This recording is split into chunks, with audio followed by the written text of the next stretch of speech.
नमस्कार दोस्तों, hi everyone, this is Aditya Sharma and welcome to my YouTube channel. So today we are going to discussing about the topic which is about the two planets Rahu and Ketu, that what will be the impact of these two planets while sitting in the different houses of your horoscope.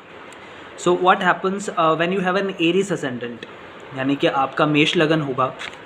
जैसे कि पिछले कुछ time से मैं आपको मेष लगन से जुड़ी हुई जो टॉपिक हैं उससे रिलेटेड वीडियोस मैं आप तक शेयर करने की कोशिश कर रहा हूँ. सो आज का जो वीडियो है वो मेष लगन का आखिरी वीडियो है. यानी कि आज मैं राहु और केतु जो दो ग्रह हैं, यानी कि एक ही प्लैनेट के ये दो फॉर्म्स है बेसिकली, इसके बारे में आपको बताने की कोशिश करूँगा. तो क्या होता है कि राहु जो होता है वो एक ऐसा ग्रह है जो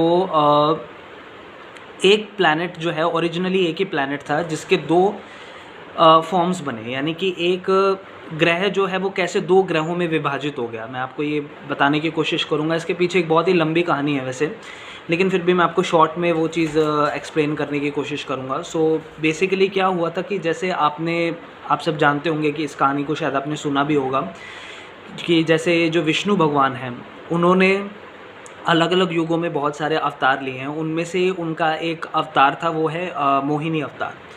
उसमें क्या हुआ था कि जब जैसे समुद्र मंथन हुआ, यानी कि देवताओं का अपना एक अलग ग्रुप बन गया और जो दैत्य थे उनका अपना एक अलग ग्रुप बन गया.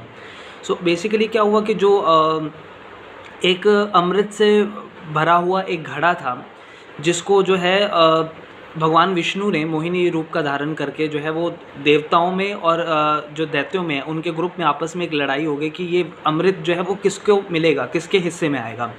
तो क्या हुआ, राहु नाम का जो एक दैत्य था, जो एक राहु जो है ओरिजिनली एक राक्षस था, उसने क्या किया, छल से यानी कि बहुत ही चालाकी के साथ जो है उस घड़े को, जो अमृत से भरा हुआ घड़ा है, उसको अपने फेवर में कर लिया, दैत्यों के फेवर में. तो जब भगवान विष्णु को इस बात का आभास हुआ, जब उनको पता चला कि राहु ने ये चालाकी की है, तो उन्होंने जब उसको पकड़ लिया तो उन्होंने क्या किया, उनको गुस्सा आया और उन्होंने क्रोधित होकर के जो अपना विष्णु भगवान ने अपने चक्र से राहु का सर जो है वो धड़ से अलग कर दिया. तो तब से ही जो है ये दो ग्रहों का निर्माण हुआ जिनको हम राहु और केतु के नाम से जानते हैं. और राहु और केतु जो होते हैं वो इंसान के उसके कर्मों के अकॉर्डिंगली, जो उसने पास्ट लाइफ में जो कर्म किए होते हैं, जैसे शनि आपको फल देता है, ठीक वैसे ही राहु और केतु का प्लेसमेंट आपकी बर्थ चार्ट में अलग अलग हाउसेस में बैठ के आपको किन चीज़ों में आपको जैसा भी रिज़ल्ट आपको दिखाता है वो मैं आपको बताने की कोशिश करूँगा आपके बर्थ चार्ट्स के अंदर जो आप देख पाओगे. सो बेसिकली क्या होता है कि राहु जो होता है ये एक ऐसा ग्रह है जो भ्रम पैदा करता है. दो चीज़ें होती हैं, एक वो चीज़ है जो आपकी रियलिटी लाइफ है, एक रियल वर्ल्ड है, और एक वो जो होता है एक होता है आपका इमेजिनेटिव वर्ल्ड. सो राहु जो होता है वो आपके अंदर भ्रम पैदा करता है, इंसान के अंदर इट क्रिएट्स एन इल्यूजन. यानी कि इंसान बहुत सारी ऐसी कल्पनाओं की दुनिया में रहता है जिनका रियलिटी से दूर दूर तक कोई लेना देना नहीं होता. So what happens when you have a Aries ascendant, जब आपका मेष लगन हो जाएगा, यानी कि आपका यहाँ कुंडली में आपकी बर्थ चार्ट में यहाँ पे नंबर 1 लिखा है, और यहाँ पे जब राहु का या अलग अलग हाउसेस में राहु या केतु का जो प्लेसमेंट होता है ऑलमोस्ट सेम ही होता है इनका, क्योंकि राहु और केतु का नेचर एक जैसा ही है. राहु एक दैत्य है तो डेफिनेटली वो अपना नेगेटिव प्रभाव ही दिखाने की कोशिश करता है 99% केसेस में. कोई 1-8% अगर आप मान लीजिए कि अच्छा रिजल्ट दे देगा, तो वो केतु जो है, क्योंकि केतु को शुभ ग्रह भी माना जाता है क्योंकि कहीं ना कहीं वो स्पिरिचुअलिटी से कनेक्ट करता है, आपको मोक्ष की तरफ भी ले जाता है. तो इसी वजह से यहाँ का जो बैठा हुआ जो केतु का प्लेसमेंट है अलग अलग हाउसेस में, वो आपको फिर भी थोड़ा सा कम बुरा प्रभाव दिखा सकता है, लेकिन राहु ज़्यादातर आपको बुरा प्रभाव दिखाता है अपना. सो व्हाट हैपन्स, अगर मान लीजिए कि अगर आपका एरिस असेंडेंट में फर्स्ट हाउस में यहाँ पे ही अगर आपका राहु का प्लेसमेंट होता है, तो पहले हाउस के अंदर जब आपका राहु का प्लेसमेंट होगा तो यहाँ पे बैठा हुआ राहु जो होता है इंसान को बहुत ज़्यादा ओवर कॉन्फिडेंट बना देता है. इंसान की जो पर्सनैलिटी होती है बहुत ज़्यादा ओवर कॉन्फिडेंट हो जाता है, क्योंकि राहु जो होता है वो इंसान को इम्पल्सिव और एडहॉक डिसीजंस लेने के लिए जो है वो इंसान को जो है वो बाधित कर देता है. वो इंसान जो होता है वो बहुत ज़्यादा ओवर कॉन्फिडेंटली होकर के लाइफ के अंदर ऐसे बड़े सारे डिसीजंस लेता है जो उसके लिए आगे चल के बहुत ज़्यादा गलत साबित होते हैं. भ्रम भी पैदा करता है, इंसान को जो है सही डिसीजन लेने में जो है कहीं ना कहीं रुकावटें पैदा करता है, अड़चने पैदा करता है. तो राहु यहाँ का बैठा हुआ कभी कभी इंसान को गलत सोसाइटी में चले जाना, गलत आदतों का शिकार हो जाना। जैसे राहु जो होता है वो नशे जैसी आदतें हैं, जैसे स्मोकिंग करना, ड्रिंकिंग करना, ये सब चीज़ों की तरफ जो है नेगेटिव चीज़ें हैं जिनको हम अच्छा नहीं मानते, उनकी तरफ जो है वो व्यक्ति को अट्रैक्ट करता है, उनको कंसीव कर, मतलब इंसान जो होता है वो उन चीज़ों की तरफ जाने की कोशिश करता है। जब राहु की महादशा या अंतरदशा भी आती है तो उस टाइम पे भी ये पॉसिबिलिटीज़ बढ़ जाती हैं। अगर मान लीजिए यहाँ पे फर्स्ट हाउस में, अगर मेष लगन में यहाँ पे फर्स्ट हाउस में अगर केतु का प्लेसमेंट होता है तो क्या रिजल्ट होता है? यहाँ का बैठा हुआ केतु जो होता है इंसान को बहुत ही ज़्यादा एक मिस्टीरियस पर्सनैलिटी देता है, यानी बहुत ज़्यादा रहस्यात्मक एक इंसान का पर्सनैलिटी होता है। वो अपने सीक्रेट्स जो हैं वो अपने तक रखता है, सामने वाले इंसान समझ नहीं पाता कि व्यक्ति के दिमाग में क्या चल रहा है। इस टाइप की पर्सनैलिटी देता है। यहाँ पे बैठा हुआ केतु जो होता है कहीं ना कहीं एक डर भी पैदा करता है। अब वो डर किसी भी चीज़ का हो सकता है, हर इंसान को किसी ना किसी चीज़ का डर होता है। तो केतु जो होता है वो कभी डर जो होता है वो किसी अनजानी बात का ही डर हो सकता है, इंसान को पता भी नहीं होता कि वो डर है किस चीज़ का, कोई कारण उसको समझ नहीं आता। तो देखा जाता है कि यहाँ का बैठा हुआ केतु का जो प्लेसमेंट होता है व्यक्ति के अंदर एक फियर पैदा करता है, जनरेट करता है, एक काइंड ऑफ अ फियर। वो किसी भी चीज़ का डर हो सकता है, कई बार कोई चीज़ होती भी नहीं है बट वो भ्रम पैदा करता है। सेकेंड हाउस में जब राहु चला जाता है, दूसरा भाव जो होता है आपकी कुंडली का वो आपकी आर्थिक स्थिति को दिखाता है, आपके फाइनेंशियल कंडीशन को दिखाता है। तो यहाँ पे बैठा हुआ राहु जो होता है वो व्यक्ति को कुछ ऐसे कामों के अंदर व्यक्ति जो है वो चला जाता है, शॉर्टकट्स अपनाने लगता है पैसा कमाने के लिए। लाइक सट्टेबाजी होती है, लॉटरी में, शेयर मार्केट में पैसा इन्वेस्ट करना है, ऐसी इन सब चीज़ों के अंदर इंसान जो है वो रुझान बढ़ जाता है उसका। अब ये चीज़ें जो होती हैं, अब शॉर्ट टर्म से कमाया हुआ पैसा, शॉर्टकट्स का तो डेफिनेटली जो शॉर्ट टर्म के लिए काम आएगा। तो यहाँ पे जो है इंसान अपने पैसे की बर्बादी करता है बहुत बार जब राहु का प्लेसमेंट होता है। इवन केतु का भी, केतु भी जब यहाँ पे बैठ जाता है सेकंड हाउस में वृषभ राशि में, तो कई बार इंसान जो होता है वो अपने पैसे का नुकसान करता हुआ नज़र आता है, यहाँ पे ऐसा दिखाई देता है। तो थर्ड हाउस में जब चला जाता है आपका राहु का प्लेसमेंट, यानी कि यहाँ मिथुन राशि में, तो यहाँ का बैठा हुआ राहु जो होता है इंसान को डिसीजन मेकिंग लेने नहीं देता, डिसीजन नहीं ले पाता है वो प्रॉपरली। इंसान के माइंड के अंदर एक उसको एक कन्फ्यूजन क्रिएट करता है। जब भी वो डिसीजन लेता है वो एक दुविधा में फंस जाता है कि मैं ये काम करूँ या मैं नहीं करूँ, तो उसको बहुत ज़्यादा कन्फ्यूजन महसूस होती है। इवन जब केतु का भी प्लेसमेंट होता है तब भी इंसान जो होता है उसके कॉन्फिडेंस में कमी कर देता है यहाँ का ये पोजीशन। तो इस वजह से इंसान जो होता है वो कॉन्फिडेंटली अपनी लाइफ के डिसीजंस नहीं ले पाता, उसको बहुत ज़्यादा कहीं ना कहीं डिसीजन मेकिंग में प्रॉब्लम देखी जाती है यहाँ के प्लेसमेंट से।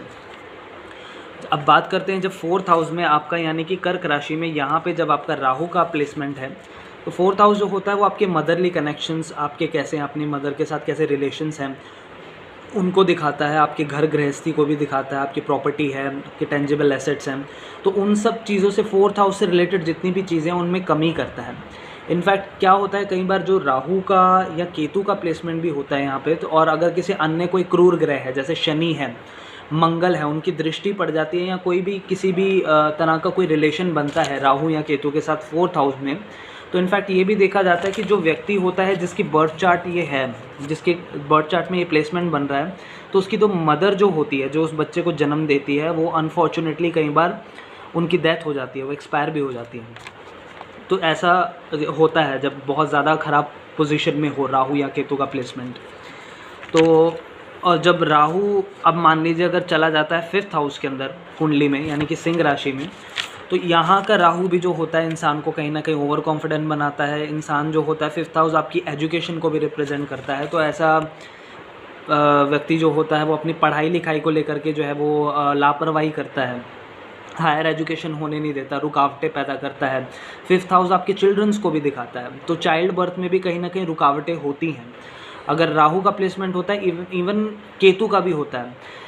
इंसान का जो होता है माइंड जो होता है वो स्टेबल भी नहीं हो पाता, और कई बार इंसान जो होता है वो गलत चीज़ों की तरफ भी बहुत जल्दी अट्रैक्ट हो जाता है, गलत कामों में जाने की पॉसिबिलिटीज़ बढ़ जाती हैं यहाँ पे।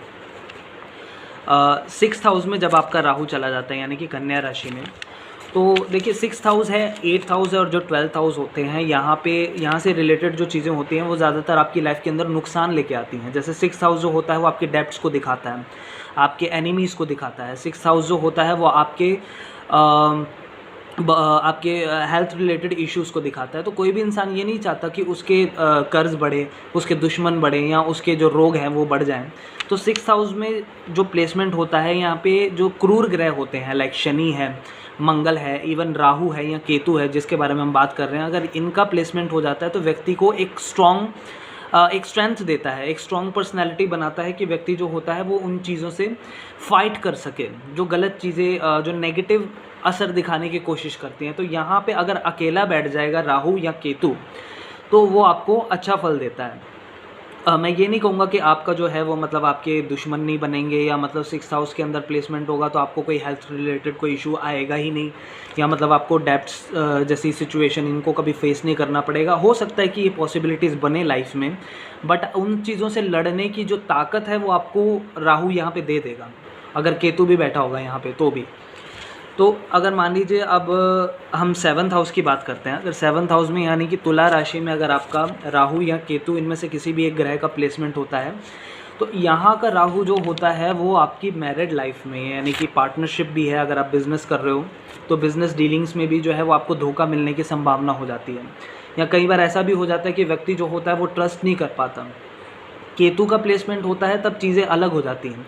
केतु के प्लेसमेंट में क्या होता है, व्यक्ति ट्रस्ट करना नहीं चाहता, उसको डर लगता है किसी भी इंसान पे भरोसा करने से। शादी जैसे डिसीजंस लेने से या बिज़नेस पार्टनरशिप में किसी को पार्टनर बनाने से इंसान जो होता है वो कहीं ना कहीं उसको एक डर महसूस होता है। वो व्यक्ति जो होता है वो किसी के साथ मिल के काम नहीं करना चाहता, टीम वर्क में बिलीव नहीं करता, इंडिविजुअल वर्क में ज़्यादा बिलीव करता है। राहु का प्लेसमेंट होता है तो कहीं ना कहीं आपकी मैरिड लाइफ को डिस्टर्ब कर देगा, यानी कि मल्टीपल रिलेशनशिप्स होने की पॉसिबिलिटीज़ हो जाती हैं, डाइवोर्स होने के चांसेस हो जाते हैं। अगर शुक्र का प्लेसमेंट हो गया या मंगल जैसे ग्रहों का प्लेसमेंट हो गया तो यहाँ का बैठा हुआ राहु जो होता है इन मामलों में भी गड़बड़ पैदा कर देता है कई बार। अगर मान लीजिए 8th हाउस में यानी कि वृश्चिक राशि में अगर आपका राहु का प्लेसमेंट आ जाता है यहाँ पे, तो 8th हाउस जो होता है बहुत सारी ऐसी चीज़ों को दिखाता है जो हिडन है, यानी कि जो छिपी हुई हैं। आपकी वो जो छिपी हुई चीज़ें जो होती हैं उनको राहु जो होता है उनको उजागर करने में, उन चीज़ों को समझने की एक अंडरस्टैंडिंग पैदा करता है, यानी कि एक इंटेलेक्चुअल जो थिंकिंग है, थॉट प्रोसेस है वो पैदा करता है। यहाँ पे बैठा हुआ राहु जो होता है व्यक्ति को समझदार बनाता है, इंटेलिजेंट भी बहुत होते हैं। यहाँ के बैठा हुआ जो राहु जो होता है व्यक्ति को बहुत ज़्यादा इंटेलिजेंट भी बनाता है और इंसान बहुत ज़्यादा लॉजिकल डिसीजंस लेता है अपनी लाइफ के अंदर, ऐसा देखा गया। केतु का भी प्लेसमेंट होता है तो इंसान जो होता है वो रिसर्च ओरिएंटेड माइंड हो जाता है, इंसान बहुत ज़्यादा रिसर्च करता है, शोध करता होते हैं बहुत ज़्यादा। अच्छे स्कॉलर्स जो रिसर्चर्स हैं उनकी कुंडली में इस टाइप का प्लेसमेंट होता है। तो यहाँ का राहु और केतु अच्छा फल भी देता है अगर अकेला बैठ जाए तो, लेकिन अगर किसी और अन्य ग्रह के प्रभाव में आ जाएं तो चीज़ें जो है वो बदल जाती हैं। अब मान लीजिए कि अगर आपका राहु का प्लेसमेंट यहाँ 9th हाउस में आ जाए तो यहाँ का बैठा हुआ राहु जो होता है वो आपको कहीं ना कहीं ये देखा जाता है कि इंसान जो होता है वो अपने कल्चर से हट करके दूसरे कल्चर्स को फॉलो करने वाला व्यक्ति बन जाता है।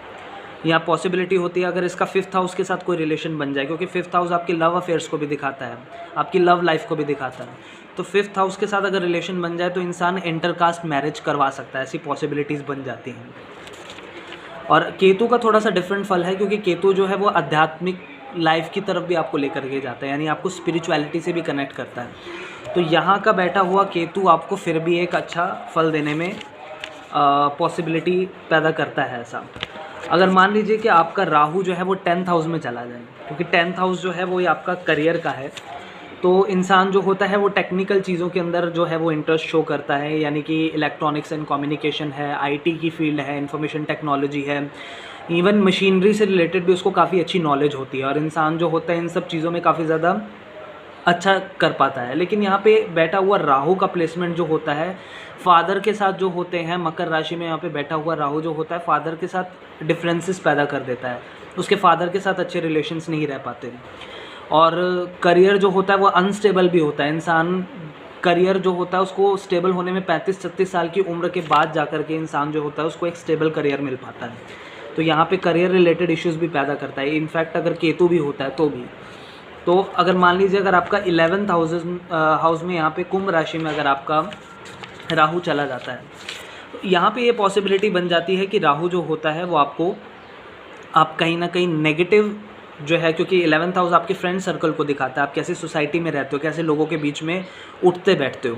तो यहाँ में जो होता है आपका जो दोस्त बनते हैं, आपको उस जो होता है ज़्यादातर आप गलत सोसाइटी में जाने की पॉसिबिलिटी को यहाँ पे शो करता है। तो राहु के प्रभाव से आप गलत लोगों की सोसाइटी में चले जाते हो जो आपको मिसगाइड करते हैं, आपको सही रास्ते पे जाने नहीं देते, आपकी दिमाग को जो है, आपके दिमाग में कुछ ना कुछ ऐसे ख्यालात बढ़ते रहते हैं कि जिसकी वजह से आप डिसीजन मेकिंग जो है वो कई बार गलत ले जाते हो अपनी लाइफ के अंदर। तो आपको यहाँ पे अपनी सोसाइटी का बहुत ज़्यादा ख्याल रखना चाहिए। इनफैक्ट अगर केतु का भी होता है, केतु का प्लेसमेंट भी जो होता है वो आपको कहीं ना कहीं आर्थिक मामलों में नुकसान भी करवा सकता है यहाँ पे।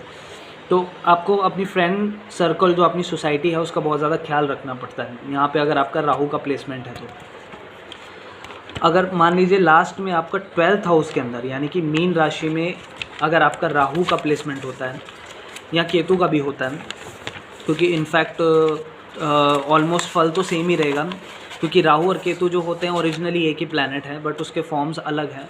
लेकिन राहु और केतु से जुड़ी हुई एक सबसे ज़्यादा इंटरेस्टिंग बात ये भी है कि राहु जो होता है वो जिस भाव में या जिस भी राशि के साथ वो रिलेशन बनाता है, वो जो होता है उनसे सब चीज़ों से रिलेटेड चीज़ों के अंदर वृद्धि कर देता है। राहु एम्पलीफाई करता है, चीज़ों को एक्सपेंड करता है, लेकिन केतु जो होता है उसके ऑपोजिट चीज़ों के अंदर कमी करता है, उनके अंदर गिरावट करता है। तो 12th हाउस में अगर मान लीजिए यहाँ पे राहु का प्लेसमेंट है तो इंसान जो है वो खर्च करता है गलत चीज़ों के ऊपर।